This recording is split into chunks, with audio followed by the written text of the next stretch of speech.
Hi, this is Gilbert Gottfried. The following material on the Dean Blundell Show may contain content that will very likely gross you out, maybe make you sick. You might even vomit out of disgust. If you don't vomit, you'll probably dry heave, which is actually pretty funny to watch. You know what? I changed my mind. Turn the volume up and just listen. Hey everyone, it's Dave Grohl from the Foo Fighters. Hi, this is Christopher Lloyd. Jason Sudeikis. Lou Ferrigno. Hi, this is Adrian Grenier. Jason Mewes. Hi, I'm Sean William Scott. Hi, I'm Rick Mercer. Yeah, dude, what's up? This is Steve-O. This is Gilbert Gottfried. Marcus from Mumford & Sons. Hey, this is Doug Gilmore. This is Dancing Monkey, Jay Baruchel. When I'm not making hit records, When I'm not hunting quail, jerking long balls into the stands at the Rouser Center, Sleeping in a pool of vomit. doing hot yoga, Playing professional ice hockey. I'm hanging out with the guys from the Dean Blundell Show. And I was drunk enough not to care. Woo! The biggest assholes in Toronto. That's what makes me happy. The Dean Blundell Show. Happier than a one-legged pig on a fishing trip. but I'd rather mow my lawn. The Dean Blundell Show. 102.1 something. The Edge. This is your Edge. Hold it. Files with Dean Blundell on the Edge. A couple months ago, we didn't talk about it. I wanted to, but it had something to do with a woman being hit, being abused. And I hate talking about spousal abuse because there's one thing you should not do. You should not hit a woman. What is the only thing worse than hitting a woman? Hitting a woman with a puppy. What? A lot. The puppy was the weapon? Yeah. Mike Jones, a 42-year-old dickhead, arrested last week on domestic battery and animal cruelty charges after police said he beat his live-in girlfriend with her own puppy. Oh, wow. This guy It's pretty low. That is low. According to reports, Jones became angry when his live-in girlfriend and her daughter arrived home, and one of them had tried to smoke crack cocaine. Oh. Jones informed her he was going to kill the puppy before walking outside, pulling the dog out of his girlfriend's car, and then punching out the windshield. According to the victim, she tried to get to the. If someone was to say, "Hey, what's the best way to get your kids not to do drugs?" Vandalizing cars and punching dogs is probably not the best way to go. Anyway, she tried to get the dog away from Jones when he began swinging in the air. She said he pushed her to the ground and began beating her with her dog. Oh, my God. Striking her with the animal several times. Jones then got off when some neighbor said something, and he took off and he left on a bicycle with the dog. They would later find him with the dog and a bleeding hand. He denied causing any harm to the woman or the dog, claiming he fled the scene for his own safety. So is the dog okay? Yeah, everybody's Is fine. the woman okay? Good. Yeah. So then we can talk about it. Yeah. Come on. No, you should never hit a woman, but come on, with a dog. Like, can you imagine anything more demeaning or mean? Like, if you were to tell that story to a 4-year-old. I know. And then he beat me with the puppy. Aw. It's just a little puppy.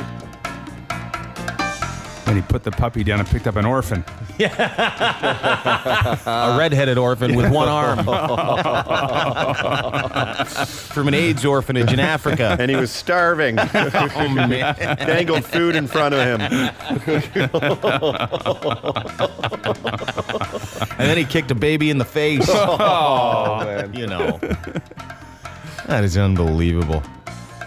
Almost as unbelievable as their last story. Carlos Romero, poor Carlos. Lovelorn Carlos Romero, 31-year-old, arrested Monday for having sex with a 20-month-old Doodle, his miniature donkey. Doodle the donkey. Doodle. Sure it's a who? I'm sure it's Diddle. Yeah. Should have called it Diddle the donkey. It says so much, doesn't it? Not He just knew the where his name, life but was it's an going. activity. Yeah. Diddle the donkey? Sure. So Carlos is charged with the cruelty to animals. He owns up to it, saying he has never been much of the people person, preferring animals. No. Oh, man. Particularly horses in almost every regard. His reasons, quote, people stab you in the back, give you diseases, lie to you, and are promiscuous. Whereas animals, they are there for you. They do not seek other pleasures. I just like to share my feelings with the horse. He really had no this word of a thought lie. out. Oh, yeah, no word of a lie. He goes, I'm just being 100% honest right now. Yeah, I have sex with Doodle. It's good times. Doodle the donkey. He likes the ass. He's an ass, man. Pretty transparent, this guy, though. Yeah. I mean, it's terrible thing to do, but, you know, at the very least, he owned it, right? If you're going to do something terrible and you own it, I have a little bit of respect for the guy. Could have maybe held out for a centaur or something like that. No, but you get the donkey, like the miniature horse. No, you don't. No, I'm just saying if you... Because it's like more like human height. Yeah. Oh yeah. It's more appropriate. It's appropriately sized for his crotch. Because all the other horror stories he tells about, need a crate. Yeah, exactly. Yeah. This one can sit on the couch. This story didn't even include a crate. No. Romero purchased Doodle from a man in a farm several months ago. Although he admits to pleasuring himself while the animal's in the room, he claims to have never actually had sex with it, citing the fact that it's merely blooming into maturity. Hey. So you know, I'm not a bestial pet. He said he's not a pedophile and he's not a bestiality guy. He said he just likes his horse and likes to pleasure himself.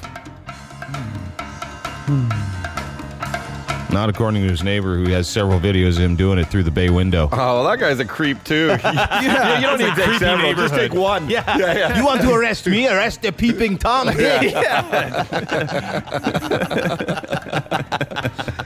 You don't need a lot of evidence. You just need a little evidence. Yeah. 7 videos. And the camera's shaking like crazy. And you hear noise. Oh, yeah. Doodle. Pin the tail on that donkey. Carlos, Doodle.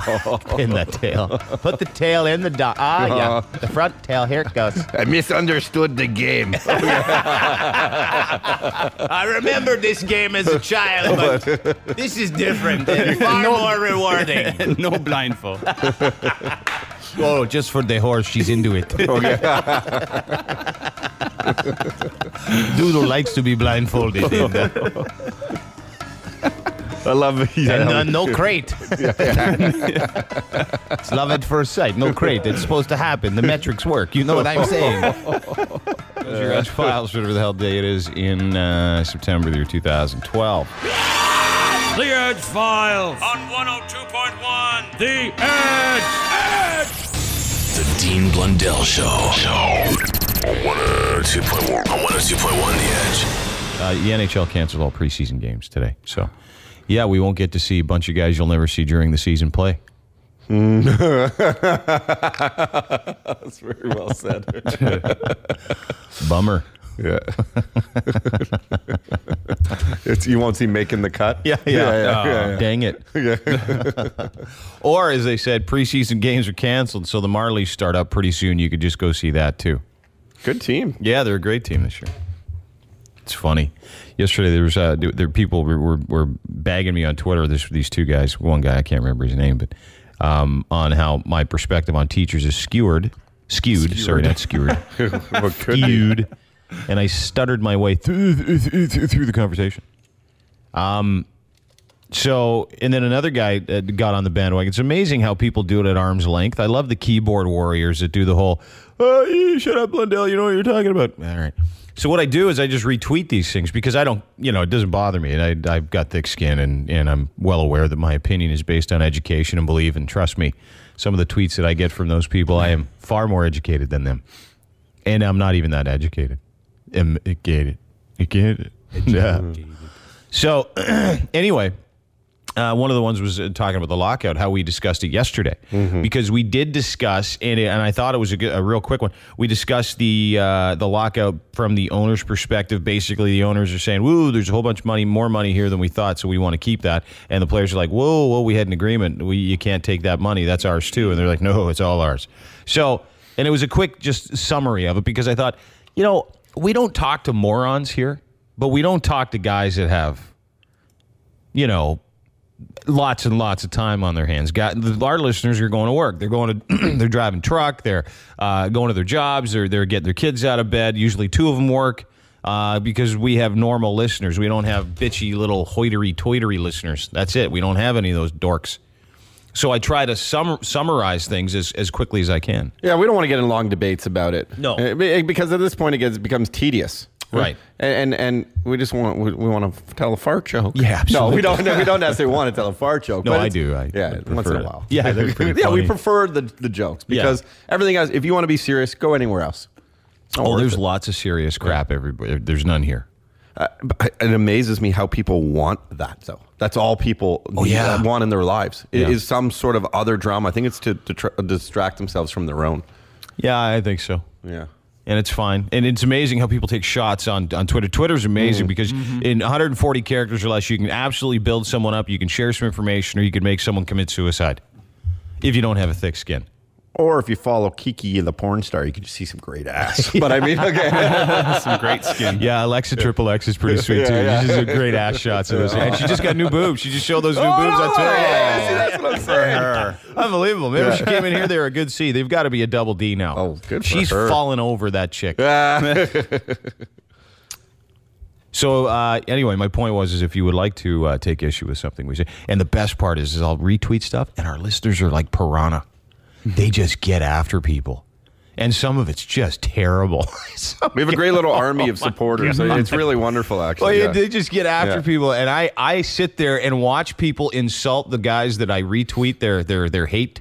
And I just laugh. It's almost like an entire afternoon of entertainment for me. It's like starting a cockfight in Mexico. There you go. And just throwing them all in there with the one bad cock. Twitter cockfight. Eh? Yeah, Twitter cockfight. That's what it is. Man, you know what? Funny. You know what word is I think is being way overused for criticism is the Dick word wallet. Lame. Oh, lame. I hate when people So lame. lame. Yeah, explain yourself. They can't. Lame. Well, it's another thing. You can't have an opinion. Like you can in 140 characters or less. Like that. You know what I mean? I know. Well, and then you share your opinion briefly. And I rarely share my opinion on Twitter about anything. Nothing. I'll just retweet people's funny crap and stuff that we're doing and maybe the odd wiener shot, but it's usually not my wiener. I don't mind. I was just thinking of a nude shot just to get to 30,000 followers, right? It helps for all the porn stars. So. Oh, yeah. Yeah. Psychic Nikki got like a 1,500 based on her ass. Oh, yeah. Really? Yeah. What a world. What a world. It is. Well, when you consider Drake's got 9 million followers. Kim Kardashian is like 18 or something like that. It's scary. Anyway, we'll get to some Drake tweets coming up in a minute. Also, your phone calls, listener email, and your tweets. It's Dean Blundell. I am Toddy Tickles or Blind Derek on Twitter.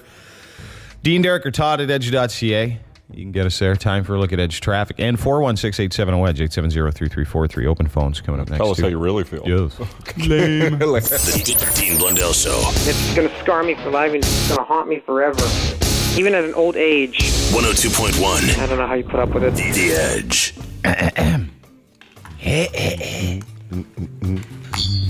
Poor Ricky Romero last night. Oh, I know. God damn it, Ricky, you're the king. You don't worry about a thing. How many people can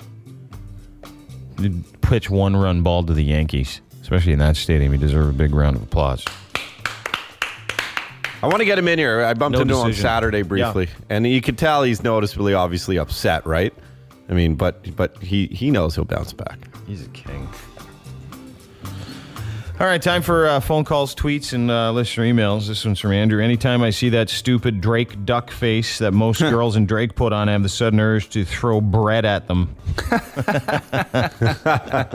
a good one. That's that pursed lip duck face thing. Does he do the thing with the sideways V thing too? You know, they all do that, like the sideways peace sign or whatever. I guarantee when he was growing up in Forest Hill, he never did the sideways peace sign or pursed his lips pictures. Oh yeah, oh yeah. I just want to punch him out. It'll be hard. He ran away from a fight with a wife beater, or a girlfriend, like a woman beater.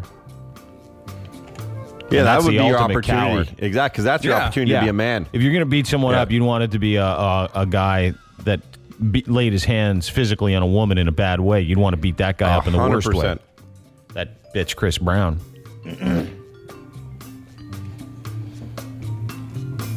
Hi, The Edge. Hello, I just have a quick question. Yeah, who's this? Jessica. Hey, Jessica, how are you? Good, how are you? Good. That's good. I was just wondering if guys actually like fake boobs or if it's mixed emotions about them. Well, I like them. I mean, I don't like the ridiculously large one. I heard someone say that any woman that touches her body, but boobs are boobs to me. I mean, you don't want them too big and sloppy and gross. You don't want pink curtains. You don't want grapefruit stuff in the end of socks. But you know, if surgery's pretty amazing these days, they make those things out of gummy bears and they feel pretty real. So I'm pretty easy going. I agree. Some are amazing, and some that are too hard feel a little bit weird. Yeah. Like when you're on top of the girl and they like kind of hold you up. Yeah, that's a little weird. Or when she lays on her front and they hold her up. Yeah, it can be uncomfortable. But I mean, a lot of them are. You're right, Dina, are very soft. And, do you have them? No, I don't, but I eventually want to get them, but my boyfriend doesn't like them. Well, how big are your boobs now?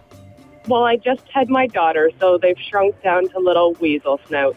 Weasel snouts, huh? Make it sound so attractive. Yeah. Oh, I know. Get them. Like, that's why I want them. So you're I not can even an actually- A. Are you like an A? Like, just a B. Just a B. But I used to be like a full C and normal looking, and now Yeah. they're just little. Well, you know what? There's when it comes. Hey, listen, I'm all for boobs. Any kind of boob is good, except the weasel snout boob, as you call them. Well, there you go. Yeah, but if you want to do it for your own self-improvement, it doesn't matter what your boyfriend thinks. If you want to do it because you feel good about yourself. Well, I still want him to. He'll be feel happy. good about Oh, me, too. dude, the second he puts those things in his hands while you're doing your thing. Yeah. The second he gets his hands around there in the reverse cowgirl, he won't care. I trust me. And just as don't long get as them. they're not rock hard, I guess, or gigantic. Yeah, just don't get them too ridiculously. Like, a lot of women go and get them done, and then they get them done, and it looks like no resemblance of what they used to look like. Yeah. You know what I Yeah. mean? Just don't go too far outside that. Get them the same size, and don't spend $2,000 on them. You got to spend a good amount, because we heard a story yesterday where Yeah, someone spent $2,000 on them, and she got mutilated. Okay, I'll go all out. Yeah, you can finance them. Did you know that? You can actually Yeah, I finance did know that. Yeah, prime plus one. them for a house and some tits. Have a great day. Thanks, you too. Okay, take care. Yeah, guys wouldn't care once they got those things going. I mean, you know, it's boob's a boob's a boob. Yeah. Unless it's one of those gross-looking little ones. Yeah, or sometimes when the nipples on the side. Yeah, I don't like that either. Yeah, some can be just awkward. I know. Some go, ooh, yeah. Because you know. Diener, Hey, dude. what's going on? Not much. How you doing? Doing not too bad. Good job in the last 12 years. Thanks, man. And this is one of your Twitter allies. Oh, which one are you? McSween. McSween, you're the best, dude. What is it with people on Twitter? Because I don't hate on anybody. I love everybody, even the guys that hate me. I think it's funny. So I just keep retweeting their tweets. But you guys just attack people.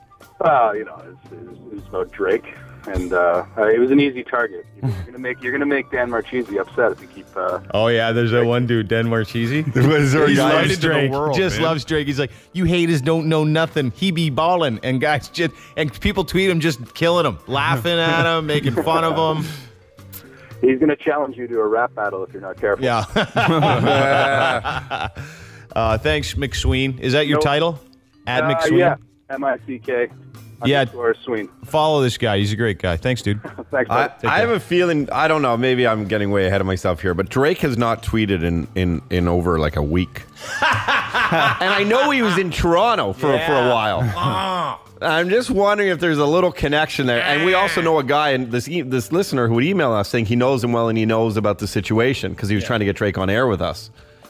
Well, there's really no situation. I'd have him on. If he's got a sense of humor about his whole act, because it's all an act. I'd be happy to have Drake on. We'll talk to Aubrey any day. Yeah. We'll talk to both of them. Hey, The Edge. Open post. Yep. What's up? Hello. Yep. Hey. I'd just like to make a comment. Yep. Go ahead. Yeah, when you're talking about breast, well, my motto is I can't taste the difference.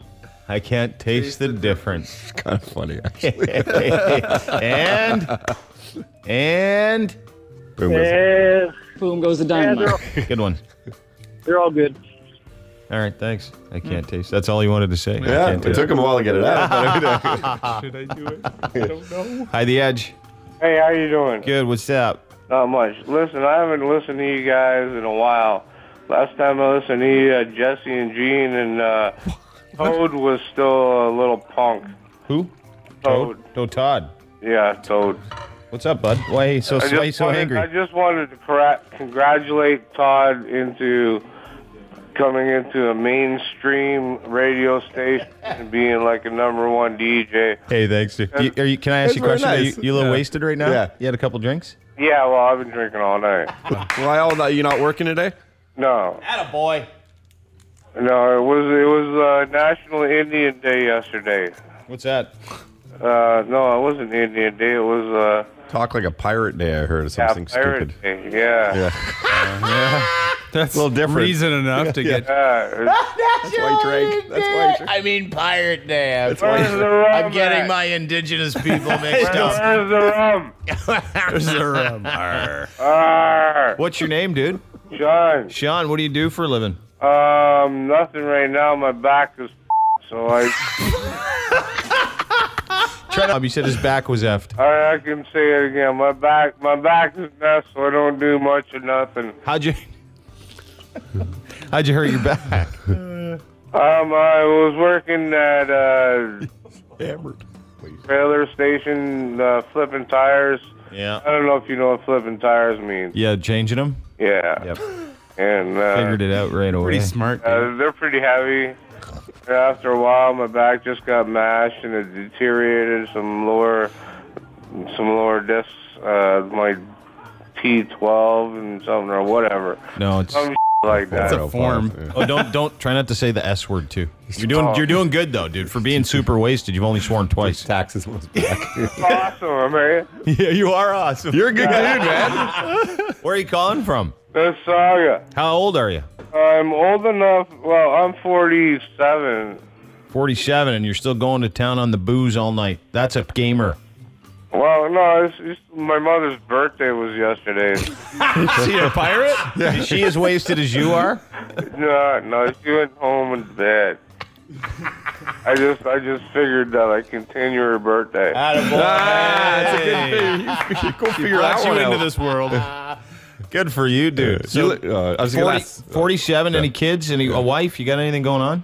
Well, I don't have any kids because I hate the little bastards.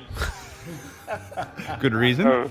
I have a common law wife. We've been together for about 10 years now. So, yeah, I'm there. I was just calling to say hey to Todd because I respect how he climbed the ladder and became a superstar. Well, first of all, let me just say this about Todd. Todd didn't climb a ladder. Todd held very strongly onto my coattails. Oh, here we go. There's actually a gun to his head right now. I remember when Todd was outside begging people to look through the dude, stop swearing. I'm sorry. I'm sorry. Begging them to look through the window at what the hell was the name of that? Breakfast television. Yeah. Yeah. I just found that video on my Over there computer. all the Actually. time. Man, you made that guy do so much stuff. It was crazy. Well, I appreciate the kind words, Yeah, friend. If I didn't have to work right now, I'd come over and celebrate with you. We'd keep it going into tomorrow. Yeah, I just wanted to let you know that I appreciate Todd. All right, man. You gotta love what drunk guys. You go do yourself. Are you still got a drink in your hand? What are you drinking? I'm just drinking the cheapest beer on the market. What is that these days? Laker Ice. Laker Ice. That's all right. Maker a Laker. How many do you think you had since last night? All of them. Dean Blundell Show, 102.1. Rob Ford coming back today, our mayor, coming back to the city of Toronto from his trip to Chicago. Already his expenses are under scrutiny. Already? I guess. That's just what I read. More to come, I guess, later today. Sure, there is a lot of food on there. Oh, yeah. What do you mean the bill for just for Rob's room service was 40 grand? You kidding me? I gotta eat. So, this is the even bigger news story now around the world. I don't know if you know this. So the mayor of Winnipeg said he'd be happy to show Rob Ford around the city, just so we can get an idea of where Winnipeg and Manitoba is on the big scheme of things.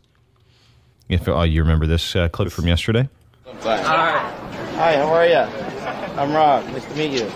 You're a Bulls fan? You're a good basketball team, eh? Hi, how are you? I'm here at Toronto. Nice to meet you. You ever been to Toronto?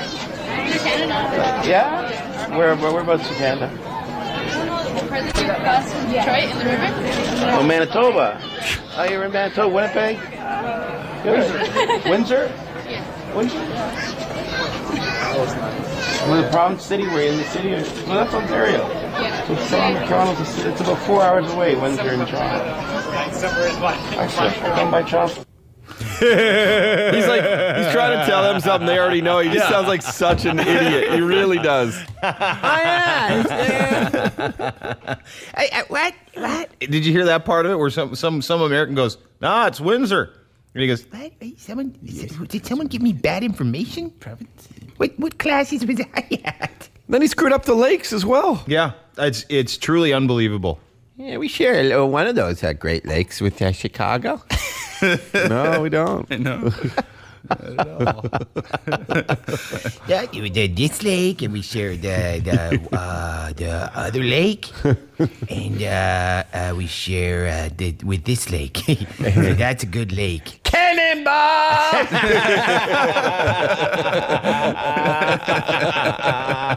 Yeah, listen to this. Chicago and Toronto were founded about the same time. They share a common Great Lakes history, right? Yes, yeah, absolutely, they do. And do you know what I think? I think the interviewer here knew that he had no clue what he's going to talk about, and I think he kind of primed him a bit. He's like, hey, let's see what you know about the Great Lakes. I like that. Well, you've got the 5 Great Lakes. You've got Huron, you got Ontario, you got Michigan, Erie, and Superior. And Toronto and Chicago are on both share one of those 5 Great Lakes. Dude, it's making news around the world. It should. Newspapers in the States and Japan and England. It's just, this guy is, and I said this when he got arrested. You know, he might be financially responsible, but trust me, he's going to embarrass the hell out of us if he gets into a situation that's outside of the city hall. He said from day one he will embarrass us on a world stage. Yeah, absolutely. Unless, of course, you don't find this embarrassing. Yeah, absolutely, they do. And well, you've got the 5 Great Lakes. You've got Huron, you got Ontario, you got Michigan, Erie, and Superior. And Toronto and Chicago are on both share one of those 5 Great Lakes.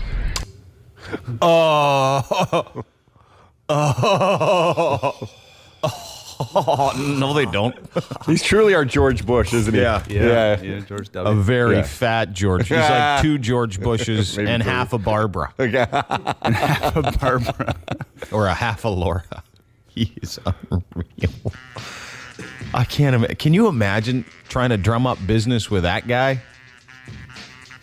Yeah, I was thinking we'd invest in like underpants machines, like where you get underpants with drumsticks on them. Yeah. You guys invented the deep dish, right? Yeah. Thank you. Yes, big time. What's the deepest one, and where is it? Put me in it. Yeah. And just cover me in toppings, okay? 7:16, time for traffic. Hey, just ahead of that, our gay of the day, by the way. Oh, no, yeah, we're doing gay of the day. I'm glad you brought that back. Yeah, gay of the day. It'll surprise you. Okay. Because I don't think the guy knows he's gay. Oh, yeah, we're telling him. Yeah, gay for sure. It's the Dean Blundell Show. Head for the hills. 102.1 The Edge. And now, the Dean Blundell Show presents the Gay of the Day. Today's gay of the day is Yunel Escobar. Now you're saying what? Because he had the homophobia things on his face. Sure. No, that he was just missing the question mark. You are gay? Oh. He didn't mean you are gay. He meant, hey, you are gay? Huh? Hmm? Because anybody that stupid to write that on his face is looking for more than just attention. Maybe he was looking for the high hard one. You are gay? I'm ready. Let's stretch this into a 2-bagger. Hey, let's fist one into the gap.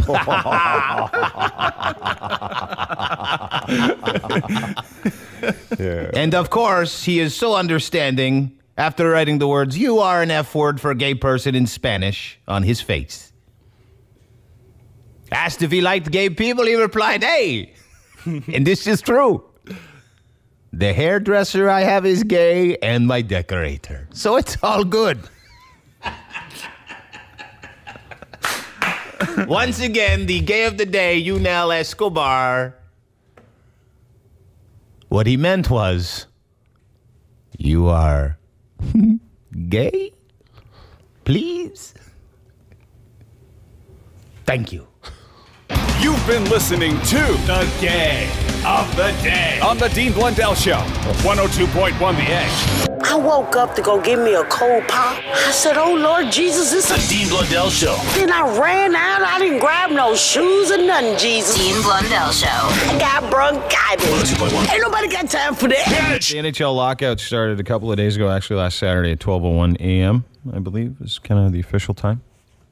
Not expected to have hockey back before Halloween. That's what I've heard. But we know nothing, Todd. That's why we don't even bother talking about it. Nope. We just let friends on the street do that. Todd on the street, hearing what the people say. Todd on the street. Hey, it's Todd on the street, and today I'm going up to people and finding out what are your thoughts on the NHL lockout. Oh, pretty good. Sorry? Pretty good. Yeah, what do you think about it? It's nice. Sorry? Nice. Yeah, about the NHL lockout. Oh, yeah. Pretty nice. Are you agreeing with the players or the owners? Yeah. Sorry? Yep. Pretty good, pretty good. Thanks, man. Thanks for your help. Okay. Oh, this guy. Yeah, my favorite people. How you doing? Hey, this guy. What are your thoughts on this lockout? Hey, hell, what's that? Just a microphone, if you don't mind. There's a big, What are your thoughts on the hockey lockout? Jim. Hey, okay, I'll do my thing. Okay, my thoughts on the hockey lockout is Gary Bettman can go off his mom. Where's Barack Obama? You have any thoughts on the hockey lockout? Do you mind? I'm a sucker fan. Your turn, sir. Hope that, NHL players get more money. Not the owners, you know what I mean? They're rich, they're so rich. Players more make money than that. Okay, well, thank you very much for your help. Here's a loony. Oh, look. I believe Rob Ford needs another sandwich. Okay, we're talking about hockey, all right? I don't care about the strike. He's a fat Are you queer? Am I queer? What are your thoughts on the hockey lockout? I can't wait till they all go to Europe, and when they go to Europe, the NHL is going to be like I seen a thing on Facebook. What the with the emblem. Listen, I play junior B hockey. Listen to this. What are you doing now? What do now? I'm drinking right now. What am I say? Stop being so greedy. Okay, man. keep your stick on the ice. and your head up. I think it's alright. It's near the hockey lock down there. Sorry? The hockey lock. I don't know where the hockey lock is, man. It's not in my bar. I don't go to the hockey bar. No. The hockey lockout. The owners are locking out the players. I don't know, man. I don't. You play hockey? No, I don't play hockey. What's your favorite sport? Football, eh? What position? I don't know. The catcher or something. I don't know. You played the catcher in football? Yeah. Yeah, I love hockey. It's in my blood. I'm a real hockey fan. I was thinking of a leather jacket made for the winter. And then and hockey? I guess maybe denim or something like that. Well, that's cool, man. Thanks for your help. I hope they get back playing hockey. Yeah, I agree with you. Yeah. Okay, and I hope you keep warm. Thank you very much. And you, ma'am? Authority on hockey, but I think whatever Bill Waters says, I'd agree with Bill Waters. Have a wonderful day. God be with you. Thank you. Be with you. I used to love puck bunnies. I used to like ass, and I used to get in my girl's. That's for Bettman. That's for Bettman. This is a real interview. Hey, here's the joke for you. Yeah. Why the fire from sperm bank? Why? From taking on a job. The owners and everything, they remind me of a peanut butter sandwich. They don't got no jam. You don't got video, but remember when I went around? The baloney one? Because it's all baloney. Todd on the street. Todd on the street. The Chorus Broadcasting System presents The Dean Blundell Show. Going to be a super duper program for you. 102.1 The Edge. The Edge. Hello. Diener, Dude, what's happening, brother? not much. I called this week earlier in regarding the pretzels making me thirsty. Yes. Are they still, or are you all right? No, I just wanted to let you know thirst has been quenched. Good job. Thank you. Thank you very much. Have a great day. Hi, The Edge. Yeah. I'm just going to ask the question right out. Yeah. It's really weird. I have a 2.5-year-old dog. And every time I take it out, I have to pull the leash in order for it to take a... Okay, don't say the S word. Okay, and sorry. repeat what you were saying. Every time you pull the leash, the dog goes poop. Like, when I was training the dog, I used to say, boom goes the dynamite. Yeah. And it would go to the washroom, right? Cool. And now, whenever I bring it out, it won't go. And I got to pull the leash. Boom goes the dynamite. Did it poop just there? And it won't go anymore. Boom goes the dynamite. Did it just poop now again? No, it just won't Boom poop. goes the dynamite. Pull the leash really hard. Is this like a metaphor? I swear it'll start pooping. No, he's saying he has to basically choke his dog to poop. Yeah. Oh, it's not his to pull the leash. No. Yeah, it's really weird. I live in a place where there's a lot of, it's like a townhouse. Yeah. So there's a lot of other people walking the dog, and they always keep watching me. They get mad at you because it looks like you're choking your dog they don't out. get mad. They watch, and I go, I'm really embarrassed. So I got to bring my dog back inside. I got to tell my wife, our dog didn't crap again. It's because you didn't pull its leash. Yeah, well, I don't want to, I really got to pull the leash. He doesn't want to look like an animal abuser. Yeah, exactly. Well, you can it's more animal. Let me say this: if other people think it's weird, they can take off because it's more animal abuse to not take your dog out for a walk and a poop, and whatever makes it work makes it work. So just let your dog poop. Yank on that thing. All right, thanks. You're welcome. The leash. Hi, The Edge. Yeah, the leash. Yeah, I had one of those questions. Yeah, man. What's up? All right, it's kind of, I don't know. I'll just go ahead and ask the question. I do all right with the girls and stuff, but every time I come across, a girl that I actually like, and we get to, that stage, it doesn't quite work. Dude, you know what I mean? I do know you. This is a tough problem. He's saying that it's very easy for him to have sex with girls he doesn't like, but when he likes it, it's tougher for him. Yeah, I'm a pretty good looking. You don't have to bring it. Here's what I'm going to do. I'm going to back off this conversation because there's a man in this room that actually said that to me last week. And go ahead, Todd. Yeah, I don't know why. For me, it's always easier to have sex with girls I can't stand. And good too, really good. Two things. Yeah. Did you watch a lot of porn? Yeah, I watch porn. See, and this is I think part of it. I think most of it is you got some major issues, but part of it is, are your parents divorced? No, they're together. All right.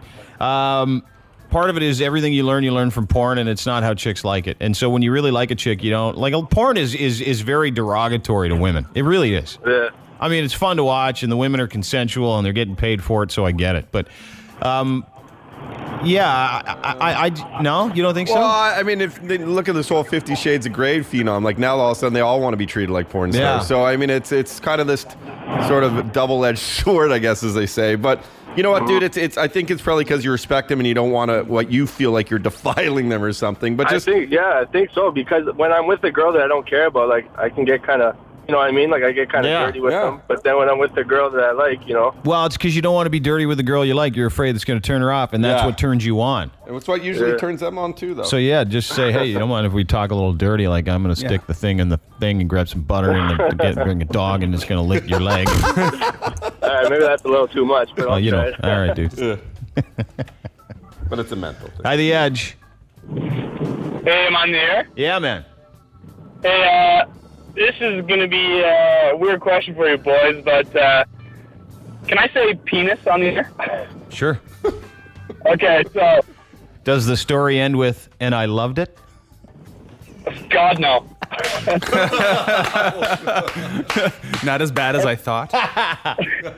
All right, go ahead. Okay, so I've been circumcised since birth, right? And I have an extra piece of skin attaching the head of my penis to the shaft of my penis. Like a sail? Like a handle? Yeah, but it's really, really thin and What do they call that? There's a name for it. The piece of skin. What? The Jew? What'd you say? I didn't say the Jew. What'd you say? Is it the Jew? I thought you said did. Yeah. No, can you? Oh, can you like? Sorry, I just can. Is it like a ring? Can you? That's what I don't. No, basically from the shaft to the bag. Is that correct? No.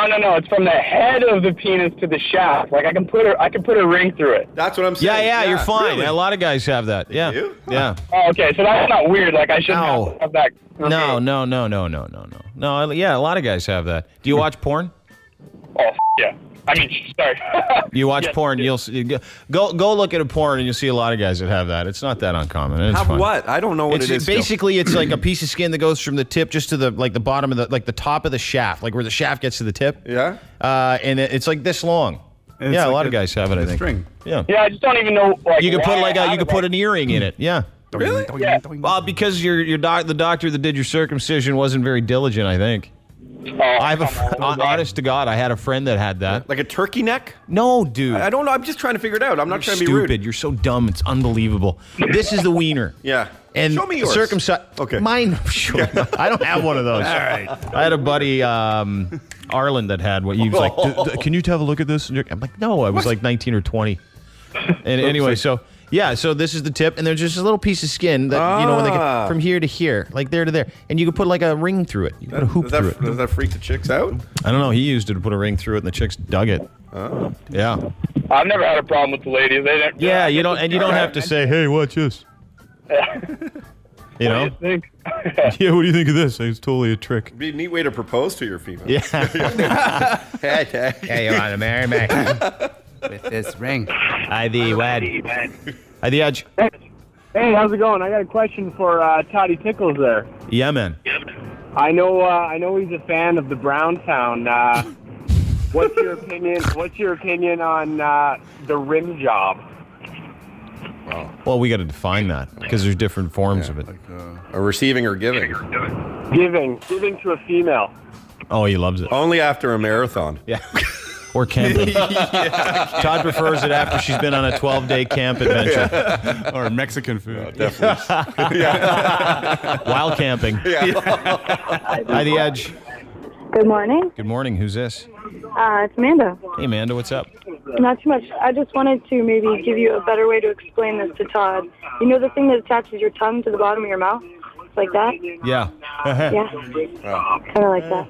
She's still talking about the wiener. Yeah, she's obviously seen some. Hi, the edge. If she's calling in about her penis expertise, she's seen a few. Hey, dude. How's it going? Good, man. What's your name? What's up, Dan? I got a quick question for you guys, and I was listening a few weeks ago when you guys did the golf tournament, Mm-hmm. and you were talking to like Joe Carter and Steve Justin, and like these are all like my childhood heroes. you Yeah. know? Who have you talked to that you've been the most like starstruck? You guys seem to handle yourself really well, and like I would be crapping myself. Yeah. That's a tough one. I'm going to say probably, I don't know, probably Wayne Gretzky. You know, because he was like my childhood idol. I got to spend an entire hockey game talking to him. So Todd and I did. And it to this day, like he couldn't have been cooler. He sat and told us stories unsolicited for 2 hours. And had a couple of beers and just a great guy. And he was everything that I wanted Wayne Gretzky to be. I always wanted Wayne Gretzky to be that guy that was like, I'm a pretty relational guy and I like guys' time. Like I like talking about fun stuff. And it was also interesting to find out how empathetic Wayne was towards people, because we were talking about different guys that were injured over time, and he's like, I hate seeing people get hurt. I always used to hate that. So he was even better than I thought he was, and I was really thankful that I got to spend the night with him. So, and I don't mean like that. And man, was he funny too. Yeah, oh, dude, great so stories. funny. Other than that, I don't know. It was cool having Bo Jackson on. It was really cool meeting him and getting to know him. Alan Thicke, it was a lot of fun, but I wasn't that nervous talking to Alan Thicke. I don't know. I just don't get nervous anymore. Yeah, a few years ago, I got invited to a 1x1 party where I met Matt Damon. I remember I was shaking when I met the guy. I don't know why. But he was cool too, and he was the nicest, most humble guy. We had a conversation for just 3 or 4 minutes, but totally look you in the eye, tell you a quick fun story. But that was, to me, it was Matt Damon, man. That's partying with Tommy Lee was really cool too. I partied with him one night for a long time. That was really fun. It's awesome. Yeah, so we're pretty lucky. We've gotten a chance to do some pretty cool stuff. But nobody really. They get nervous around us, actually. Big time. Yeah. Like Adam Vancouverden when he came in here the other day. Oh, man, was he mad. Angry. So he was all nervous around us. But it's nice to be Olympic heroes. By the Edge. Hi, good morning. Hey. I got an awkward question. Yeah. Okay, I have sex with my wife every day, and it's great, but she only really goes about once or twice a week. Should I care? She's totally happy. No? Yeah. What are you kidding me? What is wrong with her? Well, sometimes I feel like I want to, do that for her, but she's totally happy. She's content, and should I care? No. But you're actually a good dude because that's what we always said. Try and please them first, right? Yeah, absolutely. If your focus is pleasing them, that's great. But have you asked her? Have you talked to her about what does she say? Yeah, she's happy. She's like, that's good. I'm done, and let's carry on. Does it make you feel like less of a man though, or something? Not at all. She's totally happy. She makes my world, and I'm just wondering, should I try to really force it on her? Not really. What, force an orgasm on your wife? Yeah. I think that's illegal. You're right. Dude, you're answering your own question. Yeah, I think you just want to brag. If she says she's okay, it's okay. But the other thing is, she might just be telling you she's okay. So 2 things. I would put a little more effort into it on your end and see what happens, and then and try and get her going first. Because that's always a good idea to keep your girl happy at home. She's like, I'm fine. The other guy's doing it because I'm getting it from the neighbor like crazy. The other 5 days every time. When she goes, this is like really, really, really big for her. It's like, you can't do that every day. It's so big. Oh. Here we go. Now well done, sir. She would die, Dino. Yeah. She would die. I would friggin' kill the woman if I gave her any more than 1 orgasm a week. It's like an out-of-body experience. She can't handle it. It's too big, he says. It's like an earthquake in the room when she goes. The whole house is shaking. The neighbors are worried. It's like someone put their thumb on the end of a garden hose. The Dean Blundell Show, 102.1 The Edge. Joining us in studio, one of the authors of Concussed with our friend Kerry Goulet, sports-related head injuries, prevention, coping, and real stories. A fellow that knows a little something about it, Mr. Keith Primeau, everybody. How are you, dude? Good, thank you. I would have thought you would have played way longer than Wayne, for sure. Yeah, I would have thought the same thing. But he actually carved out a pretty nice career, too. He really did, yeah. For, for the role he had for most of his career, so. Yeah. This is, first of all, we don't do typical interviews, Keith. Okay, great. So we can just talk like we're hanging out and getting just wasted. Sounds good. All right. At 8 in the morning. Listen, I was watching, because I know you're just on television talking about this, and you're doing a documentary on it. Tell us about the book and tell us what you've been up to, and then we'll get into why you're doing it. Well, the book is really a continuation of the website that Kerry Goulet and I started, stopconcussions.com, and it's about getting as much information to the masses and informing people and allowing them to make an educated decision when it comes to their children on whether they're first going to allow the kids to even participate in sport, but where to turn if something happens, how to respect their opponent, how to respect the game that they're participating in, lots of different things. And then there's some personal stories in there as well that are very moving, and we think it's a pretty good compilation of information, and we're really pleased with the outcome. What stories? Give us an example of kind of moving stories. It's, a lot of times you hear the stories of concussion where an individual suffers through a concussion, and ultimately the end result is they return to health, which is what we all want to see. There's one particular story in there, and I know the story well, but when you read the words from the mother's mouth, the Joan Pelly story about her son Eric out of Pittsburgh, and how he suffered through multiple concussions, and she was one of those defensive mothers and protective mothers, and ultimately he lost his life to concussions, and you can't put any more searing words than that, and it's a moving story. Keith Primeau, our guest, you and Kerry Goulet wrote a book called Concussed. You can pretty much get it anywhere, can you not?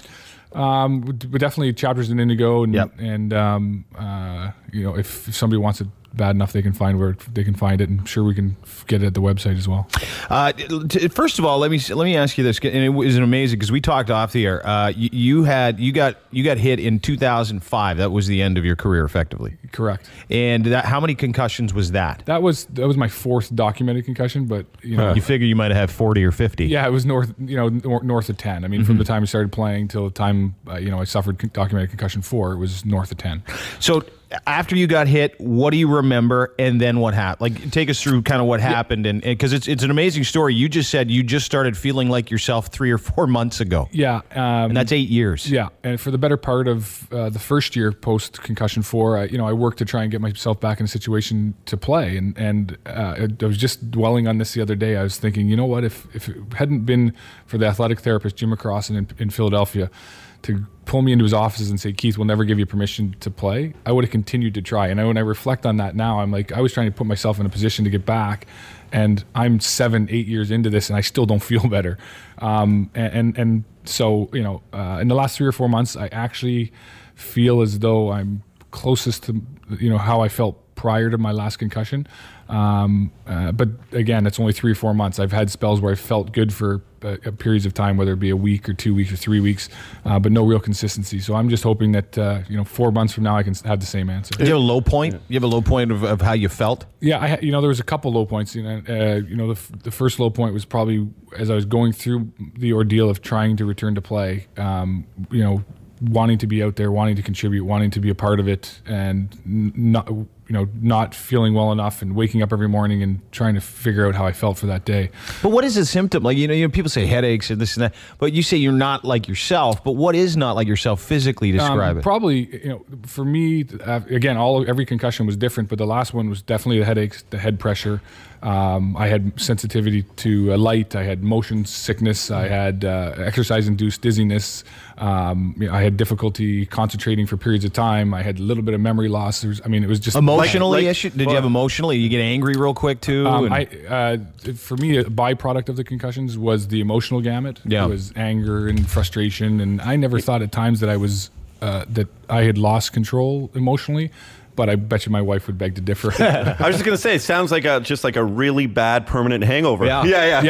And it's probably not a bad analogy. If you go out drinking late into the night and wake up later, and how you feel at that point in time is how I felt for all the periods. time. Well, so no one knows that better than Todd. Yeah. So that's why he asked. So you're concussed. I can read with the coping part of the book for sure. Yeah. No, but back to the coping and stuff. Is a lot of it the pressure moving forward and the pressure athletes put on themselves to continue playing, and also a big guy like yourself. Like you're what, 6'6"? How big are you? Just under 6'6". Yeah. So 6'5". you're a big dude. Is there a lot of pressure too for a big guy, and sometimes people don't take you as seriously because of your stature? Well, I think that's a multiple point question, in that one, people think because physically you're in stature, you're large, that you're less immune.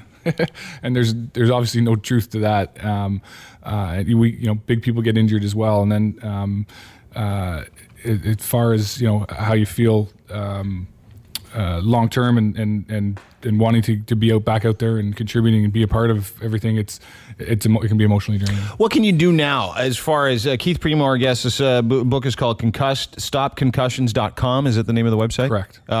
You can get it there. Chapters Indigo. It's a great book. There's stories, real personal stories, and people. And you should read it if you've got a child playing hockey, just so you can make yourself aware of exactly how you can identify some of the symptoms and making sure you take care. Because the brain is not to be effed with. That's what we know now.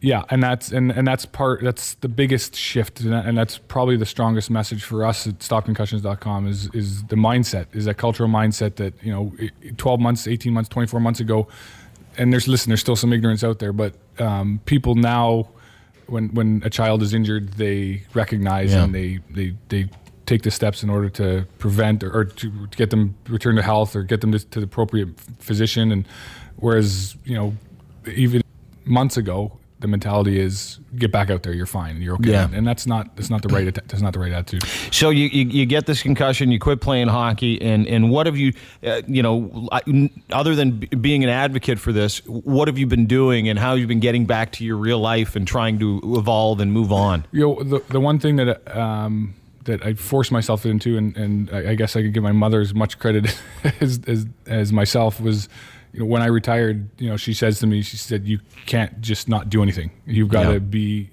active. And I would agree that, maybe I took that to heart too much. I've taken on too many responsibilities, but if I were to sit around and not be active, that's when my wife asks me all the time, why do you stay so active? The biggest reason is that when I'm moving, I don't feel it. Yeah. When I sit down and I'm not moving around, that's when I start thinking about it. And then when will you stop having these concussions? When will you when will you be 100% Keith Primeau who can't play? But how old are you, by the way? I'll be 41 this fall. You could probably still lace him up and score 20, couldn't you? Not in the condition I'm in now. No, but if you weren't, Keith Primeau at 41 is better than Jaromir Jagr at 41, I think.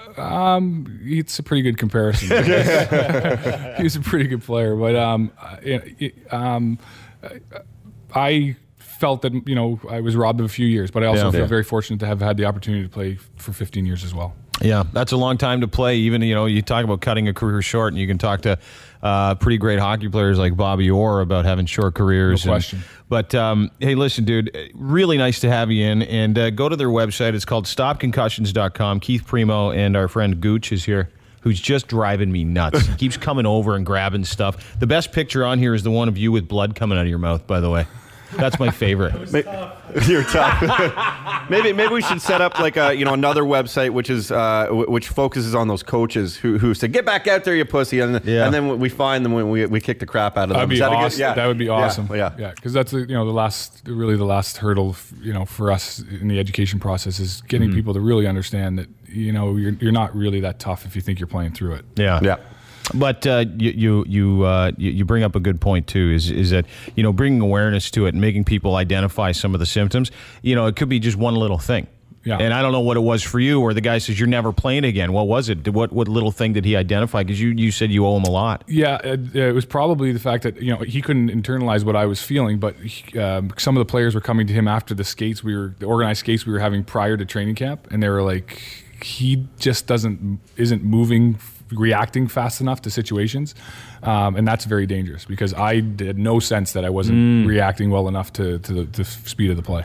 Can I ask you a little bit of a personal question? And I'm actually being serious when I ask this. Did it affect your boners at all? Your libido? No.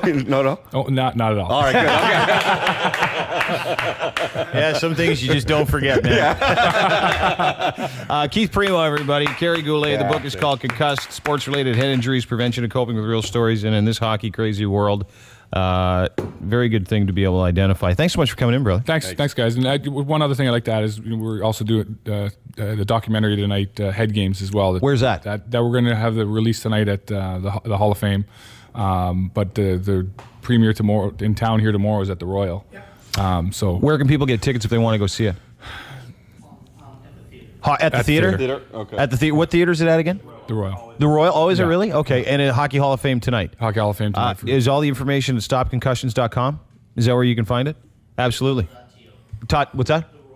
TheRoyal.to. All right. Well, once again, Kerry Goulet is not prepared, so I don't have that information. Now I know why they call you Gooch. This is the Dean Blundell Show. 102.1. Yes.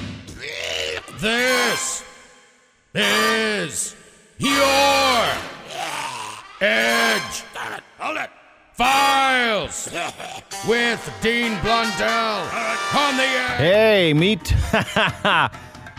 Andrew Thomas, 32-year-old Florida Department of Children and Family Services investigator, accused of soliciting sexual favors, not from kids, by the way. Good. Soliciting from a woman who had reportedly failed her drug test. He's been charged with bribery. See, what he used to do is go and interview these women that had troubles with their kids and go, okay, well, you got to pee in here. and I'll let you know if you can have your kids. If there's drugs in your system, you can't have your kids. So he'd go and do that. So, you know, he got wise. He's been doing it for about 5 years, right? So he's like, hey, you know what I could do? Could work this into some sex. People are sick. So he says to this one woman, her name is Smyrna. She's a 22-year-old former drug addict who has 2 kids. Smyrna went to the cops with this one, which is probably smart. She apparently told him that this guy, Andrew Thomas, who was asking her to pee in a cup to drug test her urine, said, hey, give me a beach.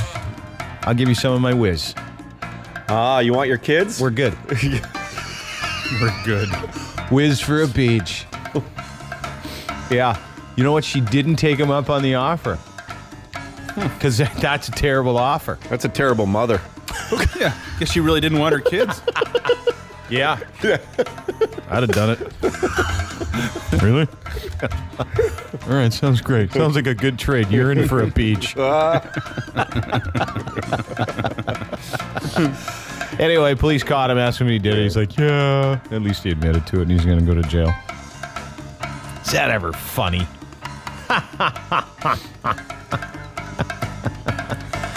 Hey, whiz for a beach. It is funny. Hey, I'll trade you. You give me a bitch. Give me some of my whiz. Want some whiz? Ben Johnson should have done that in the day.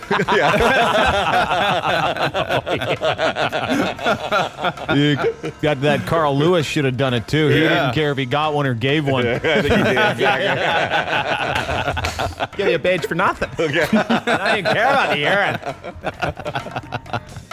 Actress Lindsay Lohan was arrested the other day for allegedly clipping a pedestrian in the knee with her car and then fleeing the scene. What is wrong with this stupid woman?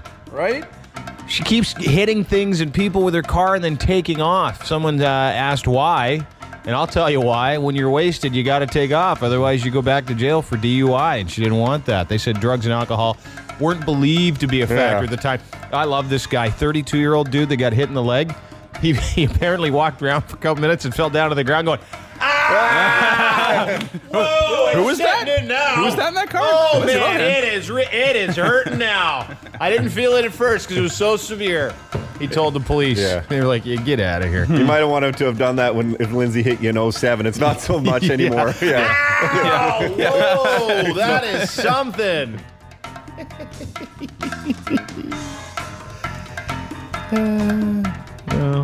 Whiz for a beach, huh? Whiz for a beach. Yeah. Terrible trade. And a French outdoorsman found out just how good his hunting dog was after his dog shot him while they were trying to hit a deer. The guy, identified only as Rene, said he didn't want his last name released because he didn't want people to know exactly how to.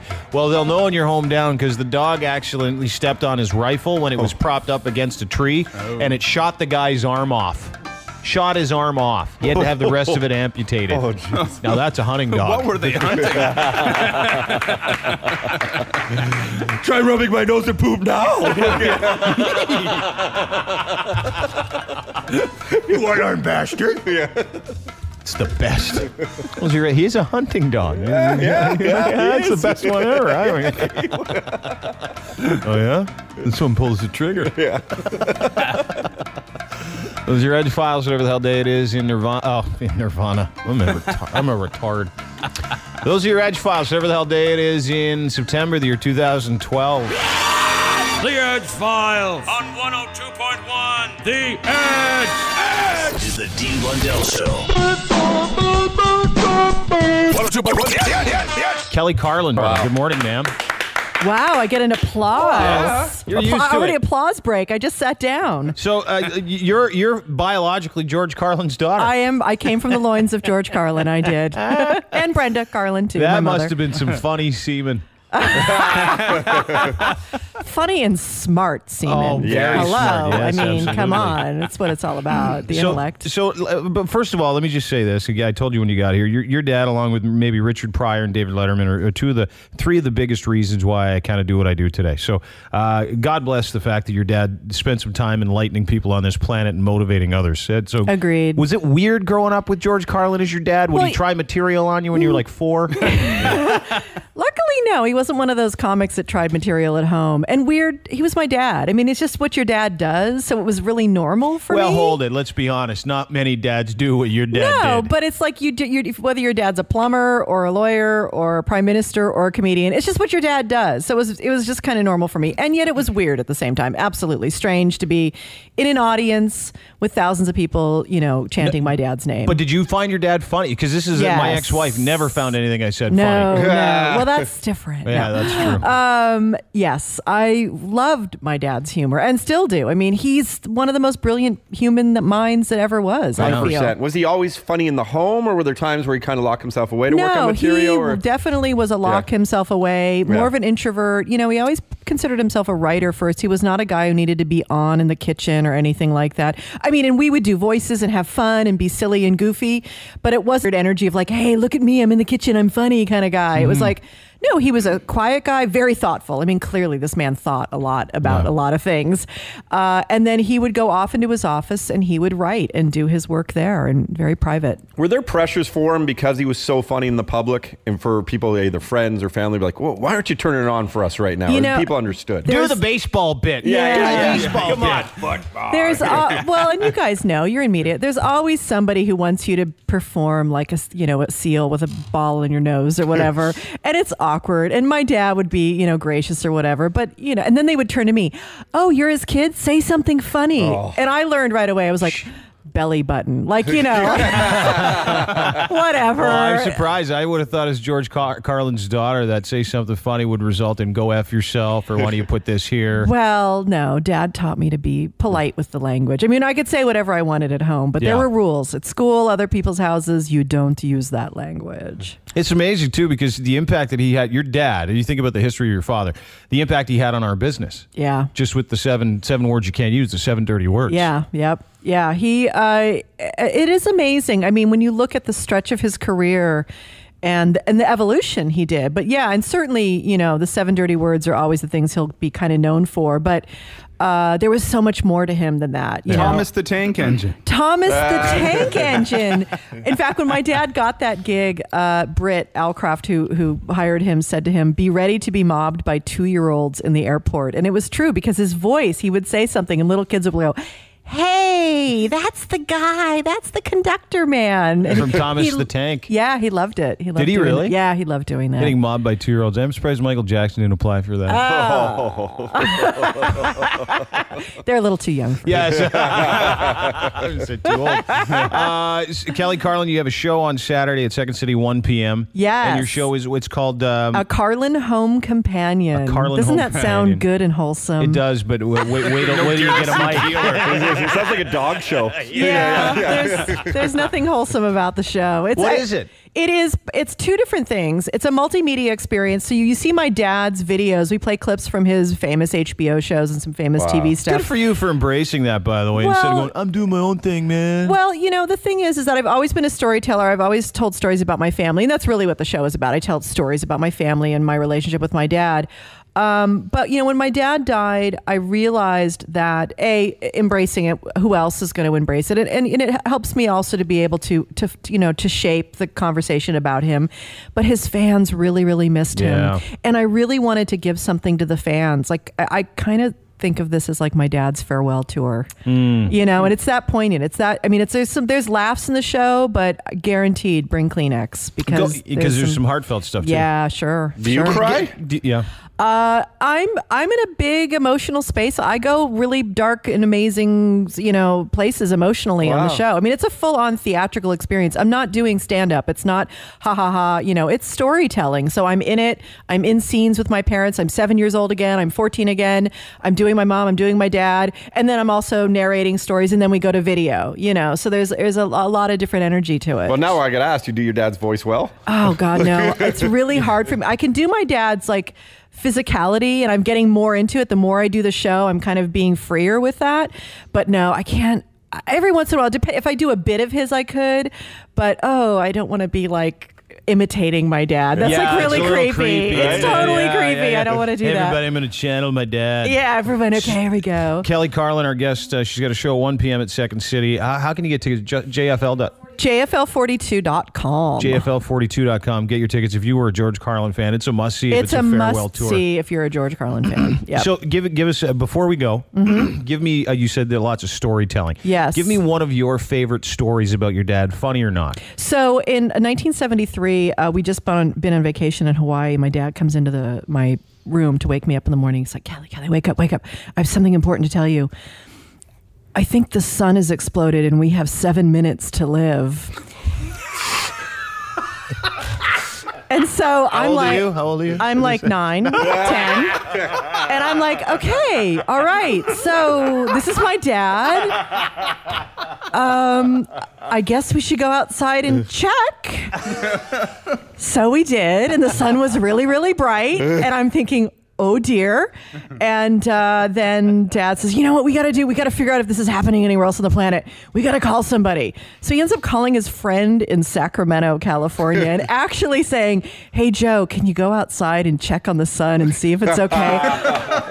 I think it may have exploded. And the point I make about this in the show is that I can't go to school the next day and go, hey, guess what happened in my house this weekend? The sun exploded. Yeah. My dad scared the hell out of me. Dad's been up for 4 days on cocaine. He doesn't know what's going on anymore. Isn't this great? Yeah, I did my math homework too. Was he really good at math when he was on the coke? You know, he wasn't helping with the homework much. No, there wasn't much going on in that area. I was kind of on my own a little bit those years. Well, clearly you've done all right. I've done okay. I tell people I was raised by wolves. Like, you know, when they ask me, which fork am I supposed to use? You see, I was raised by wolves. They didn't teach me these things. Kelly Carlin, very, very, very nice to have you here. And thank you for your dad. Well, sharing that last little bit with us here. I appreciate it. I really appreciate it. Go see Kelly Carlin. She's going to be at Second City 1 p.m. on Saturday. A couple of sold-out shows. This one's got a few tickets left, so make sure you get your hands on them if you're a George Carlin or a comedy fan or you just love good storytelling, all of which will be involved in that show. Kelly Carlin, a Carlin Home Companion on Saturday, Second City, JFL42.com for tickets. Thank you. Thank you. You're a lovely lady. Yeah. Thanks. Isn't that great? It's like comedy royalty in studio. Yeah, that's awesome. a legend. Yeah. Bored, lonely, hard up. Use your free hand and follow the boys on Twitter. At Dean Blundell Show. The Dean Blundell Show. 102.1. The Edge. Time for What's Wrong With You.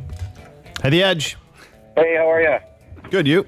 Good. I backed my trailer. Yeah, no problem. Back the trailer up? Are you moving your tractor trailer? No, just the truck, yeah. What do you do? Well, who was that guy? Some stooge. He's a spray foam guy. Some spray foam guy, eh? them spray foam guys. Oh, yeah, they're everywhere. Yeah, what's your name? It's Liam. What's wrong with you, Liam? I got two problems. I got a mild allergy to dairy, so I'm a little bit lactose intolerant. Yep. And I also have an overactive rectum, which becomes relaxed, and I fart all the time. So whenever I can just be at any particular spot, any time, and I'll just kind of relax for any period of time, 2 seconds even, and then all of a sudden I'll fart out of nowhere and don't even realize it. Because it kind of creeps, but it's a quiff in the front, sort of, but it's in the back. It just kind of sneaks out like a little breezer sort of thing. Boom goes the dynamite. Yeah. Yeah, so... It's anyway, crazy. Bit of a story. I was downtown Barrie. It got me at the jam once. I got in a fight. I seen this guy hitting a girl, so I went over and I grabbed him and I gave him a few You shots. seen that? Yeah, I saw it. Yeah, but good for you going over. Thank you. Yeah. So I gave him a few shots in the head. Well, this broad starts freaking out on me. Apparently, she's got this guy out for a walk and he's semi-handicapped. So he's kind of the caretaker. Oh, no. Well, this guy goes bananas. Like, You beat up the semi-handicapped guy thinking he was abusing a woman? How was I supposed to know? Look how he's grabbing her. Yeah, so these guys don't know their own strength. These handicapped fellas. Well, he grabs me and starts laying his kicking on me like you've never seen in your life. Well, I'm sure I'm farting all over the place the whole time. I just polished up a big Philly and cheesesteak sandwich after a bit of drinking. Yeah. So the cops roll up right at the perfect time, Sure. split us up, throw us both in the cars. He's kind of going over with the lady what happened, so he's kind of getting a feel for the situation. Well, the whole time I'm in the car cutting up these sour cheese farts in the cop car. Yes, you were. He comes back over to question me or whatever, release me or whatever he's up to, and he just said, "Get the hell out of my car." Who knew that your relaxed rectum would save you from going to jail? Yeah, or come in handy if you got there. Well, it doesn't even hurt. Go ahead. Don't even hurt. Go ahead. I don't care, guys. I'll be the queen all night. I'll be the queen all night. Yeah. Can't even feel it. I got relaxed rectum. Go ahead, John. Bubba, go ahead. That was funny though when he goes, the guy didn't even recognize his own strength and ended up kicking his ass. Yeah. Hi, The Edge. Hey, how's it going, guys? Good, man. What's your name? It's Steve. What's up, Steve? Well, what happened, or what's wrong with me really, was that my wife just gave birth a couple weeks ago, and just got back from the hospital and everything, and instead of having like that depression thing that most women have after postpartum. Yeah. Instead of having that, she the direct opposite. She's just on fire all the time. So she just jumped me one day, and we got to doing our business, and her episiotomy just ripped right open. Yeah. Okay, stud. Hey. Yeah. Tore it up. Yeah, ripped that up. Yep. That's all he's trying to say. She needs more stitches. Yeah. It's like she had another one. Is that what happens with depressed women, though, after they give birth? They get really happy? I don't know. Okay. I just thought they went crazy and lit your car on fire. No, wait. Maybe that was just... Hey, The Edge. Hey, Dean? Yeah, man. Yeah, so my story is a couple of months ago at work. I was taking a leak out back, and there was wasps flying around, and while I was doing my business, this thing came and stung me right on my wiener. And since bees, when they sting you, or wasp, whatever it is, sting you, they release a pheromone. So I was getting chased up and down the yard by all these wasps. That kept stinging your wiener? No, they were stinging me all over my body now because of the pheromone from the one that stung me on my wiener. Yeah. So it was, how much did it? Where on the wiener did you get it stung? They cut my wiener. Right on the shaft, bud. They cut my wiener. What? I'm allergic to these things, and my junk swell up, so I couldn't even do nothing to myself for a few days, man. They cut my wiener. They cut my wiener. I'm going to play that the first story, too. Hey, what was your story again, dude? I got that farting problem. And They cut my wiener. That's a good story. Yeah, Hi, The Edge. How's it going, guys? Good, man. What's your name? John. Hey, John. What's wrong with you? I'm going to try and make this short and sweet. I get grossed out when girls are on their period because of what happened to me when I was younger. I was camping with my family, and my mom went off somewhere. I didn't even think about it. And then we're sitting by the fire, and my uncle went to go relieve himself in the bush, and he grabbed a stick and picked up a used tampon and threw it at me, and it hit me in the head. And Ain't nobody got time for that. What's wrong with your uncle? Your uncle's awesome. and to this day, if it happens, you're running for the hills. Yeah, or just not performing because You get massive anxiety. Think of your mom. Every time I have sex with my mom, I can't finish. That's what he just said. That's what he just said. Ain't nobody got time for that. All right. What a Hi, family. The Edge. Yeah, it's a nice family. Yeah, and then Uncle whip a used feminine hygiene product at your face. Hey, man. Hello. Hey, how are you? Not bad. You? Good. What's your name? My name's Matt. Hey, Matt. What's wrong with you? Okay, well, I'll give you the whole story as quickly as possible. Thank you. I'm 27. My wife's 29. We've been together for 5 years, have 2 kids together. We live on our own. We have our own family. Everything's good. Now, recently, her 19-year-old sister, who's a complete bum, has no job, has no money, is homeless, this and that, is living at our house. My wife stays home with the kids. I work like 90 hours a week just to support my whole family. And now I got this hobo sleeping on my couch, and, you know, it's really pissing me off, and that's pretty much what's wrong with me. You're not in a relationship with her or anything? Yeah. Pardon me? Kick her out. Well, this is what I don't understand is when someone takes in some down and out relative because the wife says or the husband says. In either case, you're going to wreck your family union having this moron around. So just get rid of her. Exactly, and this is the thing, that her own mom won't take her because of that reason, because it will ruin the relationship with her mom and her mom's boyfriend. But it's okay, apparently, to ruin the relationship with me and my wife because of her. Yeah, just kick her out. Or be her pimp. Yeah. Better idea. Make some dough. Yeah. Hi, The Edge. Hi, good morning, fellas. Who's this? This is John from Acton. Hey, John, what's up, man? Not too much. So what's happening? Yeah, what's wrong with you? Where do I start? I was sitting on the couch watching some TV, had my dog laying between my legs, just cuddling with me. Well, I farted, and I startled the dog. Dog bit me. But Where'd he bite you? Well, he clipped a bit of everything. He got the surrounding area. He got the leg. This is Duncan. You remember Isaac. Duncan? Isaac or Duncan? Remember him? Trying. Yeah. He's Nice trying try, hard. dude. They cut my wiener. Yeah, I'm going to give it to the first guy that told a great story. Congratulations. Right on. The guy with the relaxed anus. I think the best part about the story is he tried to fight a guy who thought they were beating up a woman, but he just Turns out he was mentally disabled, and that was his caregiver. And he was just kind of going, like Rain Man. Yeah. I got a few good clips on him, too, and he went down quick, and he popped right back up. And just kicked your ass. Horror movie. You know, a lot of handicapped guys, they look like they're not strong, but they got handicapped dude strength, and they'll kick your ass because they don't even care. Yeah, the chick was trying to kick my ass, too. I was like, I was sticking up for you. The Dean Blundell Show. On 102.1. On 102.1 The Edge. Hey, The Edge. Hello. Hello. Hey. How's it going? Good, man. How you doing? Good. I'm calling to talk about pet peeves. Yeah. Are you at work or something? No, I'm at home. Are you usually this quiet? Yeah, it's the person so right quiet it's beside creepy. me. Oh, no. Sedate. Okay, good. I like that. Pet peeves. Yeah. And they all have to do with common sense. Okay. I'm talking about people on escalators. To get off the escalator and stop. Get off the escalator and don't move. Yeah. Run him down. Oh, I do. Kill him. Stab him.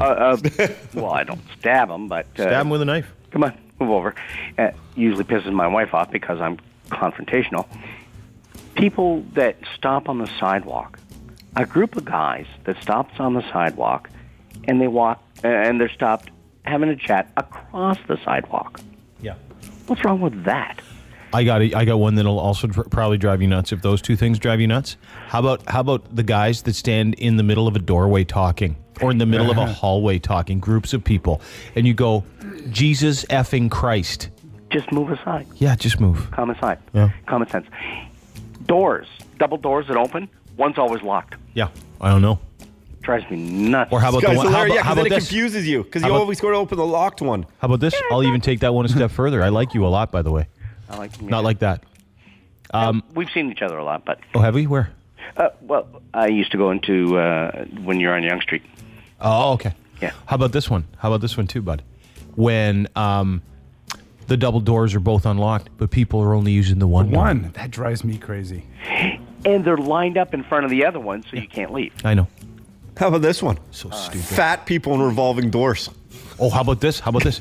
Ugly chicks. Revolving doors so damn fast, so darn fast that you can't get in.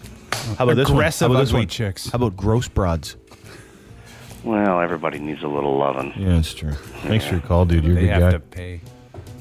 I was joking about the last. Of course we are. At the Edge. Hey. Hey, how's it going? Do you know what I hate too? You know what my pet peeves is? Yeah. Is people that over dramatize things. I know someone I don't get to live with every day anymore, but it would be like, hey, I just got some new socks. That's incredible. What? Anyway, sorry. Hi, The Edge. Sorry, go ahead. Hey, how's it going? Good. Good. I just want to know, how do I get my girlfriend to get me a Blumpkin? Dude. You usually got to pay for that. Yeah. Okay. You don't, man. That's very specialty. You got to order it. Yeah. Hi, The Edge. Hey, Dean. Hey, man. I was just wondering, when you're finished finishing, right, and she's still trying something on you, and why does it hurt? I don't know if it hurts as much as it's just incredibly sensitive, just because there's a bunch of blood that made its way to the glands, which is the tip of the penis. And anytime there's increased blood flow to the tip of the penis, there's increased sensitivity. Therefore, any pushing, any pulling would result in something that was a little oversensitive, giving the impression of hurt. However, it's not. It's just oversensitivity. How's that? Boom. No, but after the finish, you know? Oh, that's chlamydia. Sorry about that. Bad news, eh? Hey, the Edge. Hey. Okay. I need to know, my roommate, she never used to have such a smelly lady part. Mm-hmm.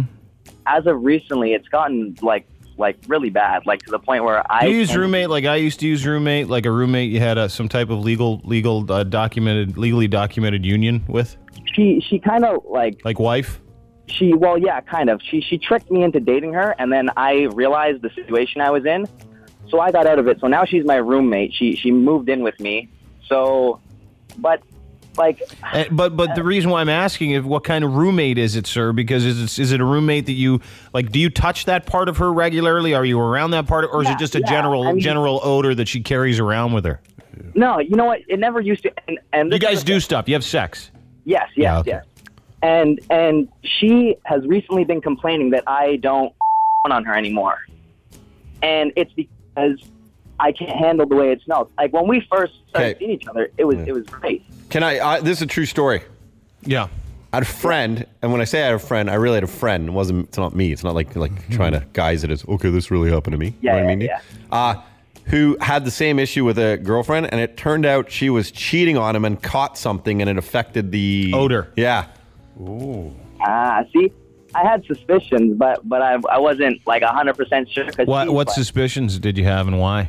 Oh, just to tell you the truth, she drives me nuts, and I've been trying to get rid of her, but she's one of those ones that's so clingy that she won't leave me alone. I can't get away from her. But you also like it a little bit too, I bet. You know what? I don't. I've had enough of it. I'm like, I want. Yeah, you know what? Guys like, I get this guy. You hang in there for 13 years just out of duty, or you think that you hey, this is what everybody else's life sucks just as hard and many balls as mine does. So why not just stick it out? And then you realize, oh, no one was that miserable. Oh, sorry. The thing is, I just feel bad about putting her on, like, she has nowhere to go. Listen to me. Listen. Get out. Here's how you do it. You want to know how to tell her she's got a stinky area? How? See, I told her, and she got all pissed off with me. Well, who cares? I tried to be nice about it. Who pays the rent? Don't take offense to this. Who pays the rent? I pay the rent. Well, then just tell her to get out. It's not hard. Just say, listen, you're driving me nuts. It's not working, and you smell. Get out. Yeah. It's honest to God. There no guys use the truth. No people. Women should do that to men women too. Should do that to dudes. Hey, listen, you piss me off. A lot of lazy why. pricks out there don't work, and they don't want to do anything, and women are afraid to sort of. They don't want to help them, but they don't want to kick the dude out. Lay it on Front Street. Here's the deal. Your stuff stinks. You drive me crazy. The very sound of your voice makes me want to stick a shiv in my ears. Get out. Hello. Works. Hello. Hi, The Edge. Hey, Dean, it's Adam. What's up? Hey, brother. Hey, I love my wife and all, but my junk is too big for her. What should I do? Here we go. Hey, fella. Here we go. Hey. What do you mean too big? How big's your thing? It's about 8.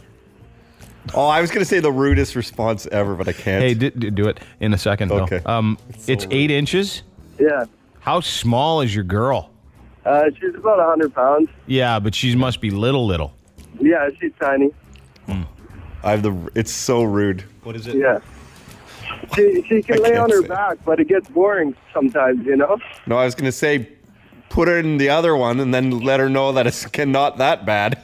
Yeah, which is the worst. It's the lesser of two evils. This is worse, so enjoy the other one. Okay. You just got to keep going. You know what? It's good if that happens, too small to me. Well, that's a foreplay. I'll figure it out. Yeah. Just rub stuff and lick this and grab that and have fun. Warm her up. Yeah, more. You don't. You don't go out and play baseball with a mitt that you just pulled out of the box. No, you got to run over it a few times. Yeah, smash it up a bit. Tie it up with a ball in it. Yeah, squirt some oil in it. Put it underneath the couch. 100%. Sit on it. Yeah. Have the dog dragging around for a while. Absolutely. Yeah. Immerse it in a tub of water. All of it. Yep. It all works.